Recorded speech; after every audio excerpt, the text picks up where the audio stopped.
Hey everybody, Brett Rice, Core Vision Financial Group, coming to you today with a new video in our series on financial topics. Today I'll be joined by Beau Browning, and we'll be talking about what your options are with old 401ks. You leave a job, you have a 401k or a retirement plan there. What are your options with those? So again, go to our YouTube page and subscribe to our videos so you're notified when we post a new one. We have, we're getting up there about 70 videos I think we have on the YouTube page now.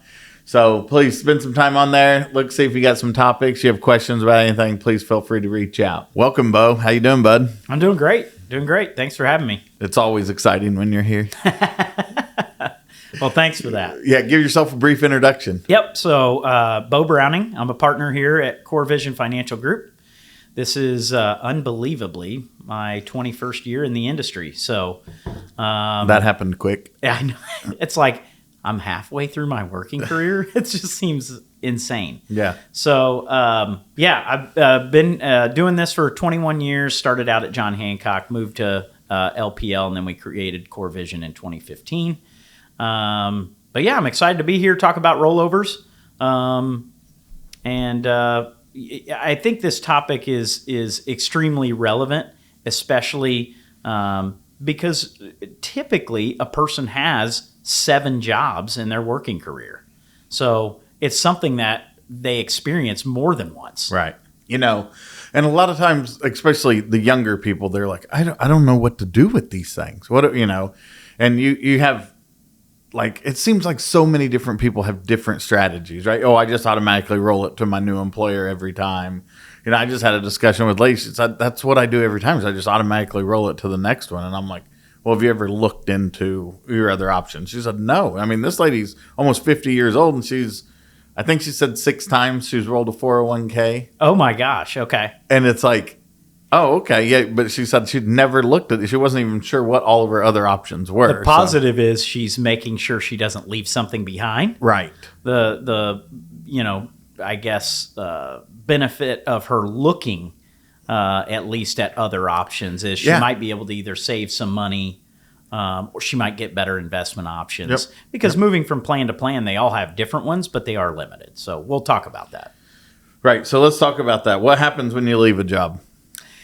So the first thing that has to happen, at least when we're just considering a 401k, is that the employer must change your status in the system to terminate it. Sounds like a terrible word, but that is how they have to identify that you're eligible to move that money elsewhere. That money remains in your name in most plans. Of course, it remains in your name. In most plans, it can remain in the plan. Sometimes you will get a mailer that will tell you that funds have to be transferred to an IRA in your name with the same carrier or to an outside IRA. Sometimes they do that with small accounts. We were talking about this before we started the video, though. They have force out rules now. Yes. Like if your account is small enough. Yep. I mean, they'll just mail you a check. Yep. To the address they have on file and tell you they got to move it out. So, you got to be aware of some of that stuff. Yeah, because that can be a huge tax implication. Yeah. I mean, then you could also have a check floating around out there that you don't even know is coming. Exactly. And you don't even know to be looking for it, right? Right. And they usually come in unmarked envelopes. Envelopes. Because they don't want them, right? Identifiable. Right. So, I mean, you need to know some of that stuff. I also think something that can be confusing for people is the vesting. Oh, yeah. Like people will be like, hey, this is how much money I have in there. And then when you get into the details, they're like, well, wait a second. There was supposed to be more money in there. It's like, well, you didn't meet the vesting schedule so that money stays with the plan. And so it's like just making sure you understand, when you call and talk to somebody about it, asking questions. Hey, is there any of this money that I'm not going to get? Is there a vesting schedule? All of those things that you run across and people are like, and that's, part of the reason people don't call and follow up on these. Yep. And the key to what Brett mentioned is investing only pertains to the employer dollars. Employee dollars are always yours, but that employer match section could have a vesting schedule, and typical ones that we see are 4, 5, or 6 years. And so it is wise to ask that question, because you could look at your statement and go, oh, I have $50,000. And then all of a sudden you get a check for $38,000 and you're wondering where that other $12,000 went. Right. You might have only been there a few years. And thus some of the employer dollars might not be all eligible to be rolled. All right. So real quick, we're going to talk about, this talks about potential issues. Yeah. You know, one of the things, 401ks, well, they're great tools to get people saving money. They do have limited investment options, Yeah. right? They normally, I'll say in the mid 20s is the number. They'll have target date funds in there. You can build your own portfolio. You know, it's one of the things that when we talk to people about 401k, it's like, no, get involved, get in there. Absolutely. But then on the other side, we're like, well, they have limited investment options. Correct. And there's a reason for that, obviously. Sure. You don't want to provide the entire investment world to people. You want to make it so that they're good, strong options, and that people can, pick something that has a decent track record. The pitfalls can be, let's even take like an S&P index fund. It may not be the cheapest S&P index fund. It might be one that has historically slightly underperformed due to expenses, something like that. Target date funds, which build you a preset allocation. Well, historically, they've been pretty high in international exposure until last year. The 15, 16 years prior to that, international had underperformed. Well, if you've got a 35, 40% allocation to international, you were probably underperforming for the better part of a decade or more. And so you have to look under the hood and make sure that you understand what those options are and where you can best perform. What's nice about an IRA is you have much less restriction on those investment options. Typically, broker-dealers are aligned with about every investment company out there. And if it's not all, it's probably 90+%. So, And I think one of the biggest benefits in the investment section of a 401k is the target date funds. yeah. You know, you get somebody in their 20s, they say they long-term stay at a job. They're not going in there every couple of years and saying, hey, I need to rebalance this Yes. asset allocation. Yes. So I think the target date gives everybody a pretty good option that allows automatic, I'll say moves to being more conservative. Yeah. As you move through your career. Yes. It'll start And aggressive and it'll move more conservative. So that 20-year-old that's 40 years away from retirement is going to get an aggressive allocation mix. You always want to look under the hood just to make sure that it's not over allocated or under allocated into a certain area. But I agree. Those are great options, especially for a person just starting, because you get diversification without having to build it out of the other 20 funds. Now, somebody that might have $500,000 or $1 million in their 401k might look at the other options because you can probably tailor that and save a little cost. Yep. And, we're kind of getting into the weeds here, but the managed accounts inside of 401ks, I think is something, at least the one I'm familiar with, is it's performed very, very well. Yeah.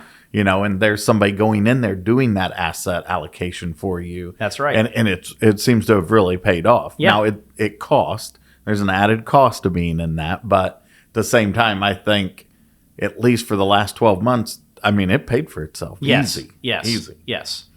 All right. So when you leave a company, you basically got 4 options on what you can do with the money you have in your 401k. That's right. Let's talk about them. Okay. So first would be you can leave it with the current employer if they'll allow it. Of course, you and I had just talked about there are some force outs. Yep. Companies, those can be very specific. So, but by and large, a lot of decent size employers allow you the option to just leave the money in there. Yep. Some smaller ones don't love it because they get charged per head. Right. Somewhere between $10 and $50 per head, and so they may want to just eliminate that expense. I want to say I feel like the smaller ones are the ones that call and say, hey, call and get these people out of the plan. Absolutely. Right? Yeah. Because like you said, they're paying per participant. So they're automatic, like, hey, this person's been gone 6 months. Get them out of the plan. Yep. Whereas a large employer, consider Cummins or Lilly here locally, they're just not going to waste their time thinking about who's still left in the plan and who's not. Right. The expense is negligible for them. So yeah, you can keep it in the current plan if you're happy with the investment options. If you're, maybe the financial advisor that comes around and visits with you is somebody that you've had great experience with, you certainly can continue to participate there. You just can't add to the account anymore. Right. So again, we talk about, the old plan will have limited investment options. Yep. Your new plan will probably also have limited investment options. Yep. So when you're looking at, hey, which one of these do I do? Those kind of balance each other out right off the bat. Yeah. So that second option is you can roll it to the new employer. If you Correct. have gotten hired somewhere else and they have a plan, that is an option. Most of them allow for roll-ins. There are a couple that don't. So again, that's another plan specific. And if you can't, then let's go to our third option. Yeah. Go ahead. Just Brent and I dealt with one last week, and we were like, "What do we were couldn't trying roll to it help in? them to roll it in, and Yeah. they just said, no, we don't accept those." And it's like, why would you not accept more assets? Yeah, And yeah. I have found that to be a little bit strange as well. but Yeah, it I must was just be very the way surprised. that it was in the plan document. Yeah. So your third option would be rolling that to an IRA. An IRA stands for individual retirement account. A lot of times the employer-sponsored plan, let's say it were Principal or Fidelity, they all have that option. You could actually do it at the employer-sponsored plan. Or you can roll it to an external IRA with your own financial advisor, broker-dealer. We do a lot of that here for obvious reasons. And the benefits there are your investment options are open to you. Cost comparatively, you always have to weigh those options. Depends on if you're in a brokerage account, advisory account, those types of things. But there is more flexibility. There can also be death benefits to an IRA versus a 401k. Sure. Again, that's getting a little bit in the weeds, but there are some provisions there where you are better off in an IRA versus a 401k.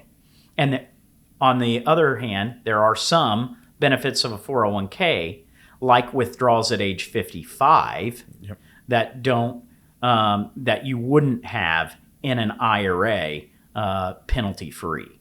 Okay, so there are benefits, pros and cons to both. I want to be clear about that. So, yeah. I mean, I personally think one of the biggest is the investment selection, right? That's when you're rolling to an IRA with someone like us. I mean, the amount of investments that you have access to is almost endless. Correct. As opposed to a particular family or, a certain group of funds that your 401k or retirement sponsored plan would have. That does give you access to more and different things you could do. Correct. And a lot of times, like let's say in your plan, there will be an offering of a large cap growth, a large cap blend, and a large cap value fund. You might have one of those. Mm-hmm. Well, the universe of those, by the way, are like 1,100 in large cap growth, in 1,100 in large cap blend. So you can see what rolling that out can do for your at least flexibility of your investment options. So yeah, that's just something to keep in mind. One thing I did want to mention before we move to the last option, you can roll an IRA to a Roth IRA. Now, sometimes we might do that when the account balance is small enough because there is a tax implication to those dollars that are rolled over. If you move a traditional 401k to a Roth IRA, you will have a tax implication of the money that you roll. So somebody that has 100,000 is probably not interested in doing that, at least not for the whole thing. Somebody that might have only worked there a year or two and had only built up less than $10,000 might go, hey, paying the tax on it now and getting it in a Roth where it's going to come out tax-free to me later after it grows to, from 10 grand to 50 might be a huge benefit. So you can do that as well. Let's talk about real quick the loss of employer plan protections on the asset, because I think that's something, in the 401k, there are, protections in there, from lawsuits and certain things that an IRA doesn't give it. Right. So, I mean, the employer, which I guess we can talk about ERISA, which regulates those employer plans. You are going to have some protection against litigation because you have a company essentially backing that, right? Who is your buffer in between you, the plan, and the employer's the sponsor of that plan, versus an IRA, which is essentially, again, an individual's decision. You're making a choice to go with a broker dealer. The choice isn't being fed to you. Right. You're choosing that, versus in a 401k, you don't get to pick that the plan is with Fidelity, right? You don't get to pick that choice. So in an IRA, you're going to have a little bit less protection when considering, is there a lawsuit against fund company A, or is there an issue with the plan where they didn't put my contributions in my account and they accidentally put it in, Joe's account? That can be a problem, and thus you have protection against that so that you're not going to have to pay to fight that, right? Yep. They're going to fix that. And normally it would be fixed at a broker dealer with an IRA, but there is no guarantee associated with that. Okay. And then option number 4, cash it out. Yep. Option number 4 is our least favorite, but we also understand that people have, a situation. Let's say that you are employed for quite some time. Maybe you haven't saved up an emergency fund, lose your job, and get in a situation where you've got bills coming in, and you haven't quite gotten a new job yet. Well, you might need that money to offset those expenses during that time. The reason we mentioned that it's our least favorite option, you have a 10% IRS penalty if you're under the age of 59 and a half, and you owe taxes on those dollars. So those combined, you could pay upwards of 30 and 40%, sure, on those dollars coming out. So 60 cents on the dollar is a tough pill to swallow. We understand circumstantially that does happen sometimes, and you can't avoid it. But there are options. Pitfalls. In a scenario like that, you maybe don't have to take the entire balance. Correct. Right. Correct. Partial talk to withdrawals. a financial advisor and just get options. That's right. One thing we'd be remiss to not talk about on rollovers, 401ks, whatever, you do sometimes have an option of a hardship withdrawal. So you could, while you're currently working, some plans allow for you to take out money at a qualified hardship. Now, I'm not even going to explain what a qualified hardship is because it's literally scrutinized at an individual level. Yep. So the plan administrator kind of has to hand approve it. And then also you can take a loan against a 401k. That's another really nice feature of a 401k versus an IRA. You can take a loan while you're employed of typically up to 50% of that balance. So let's say you needed new windows at the house, and that's a big expense of 15 or 20 grand. You might be able to get that money from there, and then you can pay it back over a 5-year period. Most of them come with a 5-year payback. Yep. And that can just come out of your paycheck. And when you, all the while you're doing that loan, your money that was invested, that original 100 grand, is all still invested and growing as long as you pay that back within that period. Yep. And so that's the cool part. You don't have to sacrifice that 15 to 20 grand that you might have had to take a loan against not growing in the market during all that time. So that's cool. Let's talk about tax considerations in these rollovers. Yes. Let's talk about difference between direct and indirect rollovers and the tax implications on those. Yes. So a direct rollover, you're going to have no tax implication. Most companies are going to read you a tax notice, and it basically says there is no tax consequence as long as that check is deposited on the direct rollover. So if you had 100 grand, the check comes out as 100 grand, it gets rolled into an IRA as 100 grand or a new employer sponsored plan. If you're going to do an indirect rollover, this happens very infrequently, but it does and can happen.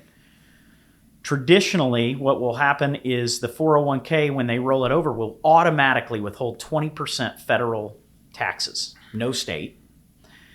If you are going to deposit that into an IRA, you have to make up the difference. So if 100,000 became 80 due to the tax withholding, you have to personally make up, if you want to roll over all of it, personally make up that 20 grand to get that 100 in there. And then, yes, you will get that back on your taxes, but it's a whole year later. Right. So that's the tough part about an indirect rollover. There used to be more of that where some plans forced it that way. Right. But now it's very, very infrequent that we even experience that. In fact, I wouldn't say the last one I had was like 6 years ago. So it's not a common practice. They understand it's a big burden.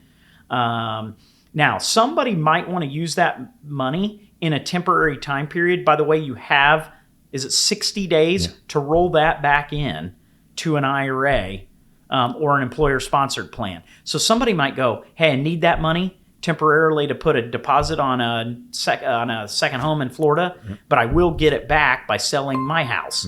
And then they make it whole, but it has to happen within that 60 days. So there are some special circumstances where somebody might want one of those. Yep. Yeah. Very infrequent, but there is occasionally the need for it. Yep. So when we're going through the decision making of, hey, which one of these options fit me best? Yeah. Is let's just talk about that. Like, how does someone walk through and decide which one of these options is best for me? Yeah. So I think one of the main things that you look at is, first thing I would probably ask myself is, do I have a financial advisor already that works outside of the employer-sponsored plan?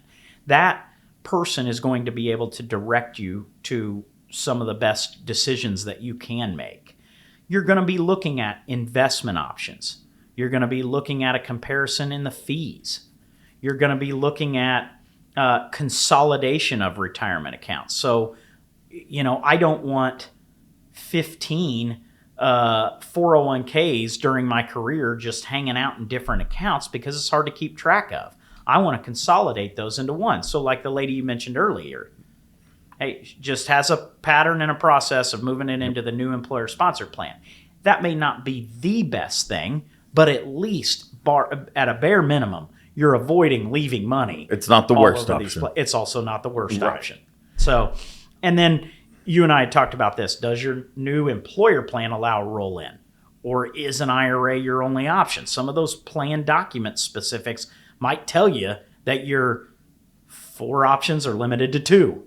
And then, we talked about Roth conversion strategy. Yep. Is that an option for somebody? So, again, we want to make sure we're avoiding, cashing out the whole thing if we only need partial. We want to make sure that it's not coming as an indirect rollover if it can be done as a direct. Those types of things. So we want to make sure that we understand all those implications. Yep. Again, I'll direct you to, if you do work with a financial advisor, that person can help you through those 5 or 6 questions to help you make the best decision. Yeah, I agree.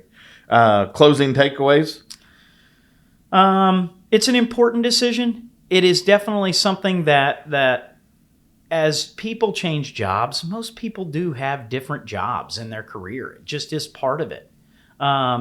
It's something that you should always ask yourself post leaving a job. Have I handled that so that we don't leave a bunch of accounts out there? Again, I think that's one of the main things. So that would be my takeaway. Make sure that you ask questions either to the employer-sponsored plan or a financial advisor to make sure that you're doing the things that you need to be doing and you don't have an unintended consequence like taxes or an indirect rollover that you're kind of unaware of or blindsided by. Good points. How about you? Closing takeaways for you? Well, I think this is one of the most important things people can do when they change jobs. Yeah. Is, I spent almost 20 years working in manufacturing, and I can't tell you how many times people would change jobs, and next thing you know, they'd be calling back, be like, hey, who's our 401? I never rolled that over. And you're like, you've been gone for 2 years. Yeah. So, yeah, it is super important, because long-term, a lot of these end up like Indiana unclaimed. Like and trying to find them after the fact is very difficult. It's super difficult. And the government knows that, by the way. I just saw today on CNBC that there is kind of a pilot program that federal government is trying to, at least they're going to start out with small 401ks, and they've stipulated $1,000 to $7,000, that if a person is hired by a new employer and they see that through the database, that they might be able to push those funds. Now, the key is they have to be pre-tax to pre-tax, Roth to Roth. So you have to have those options on both, or else it could still be left behind.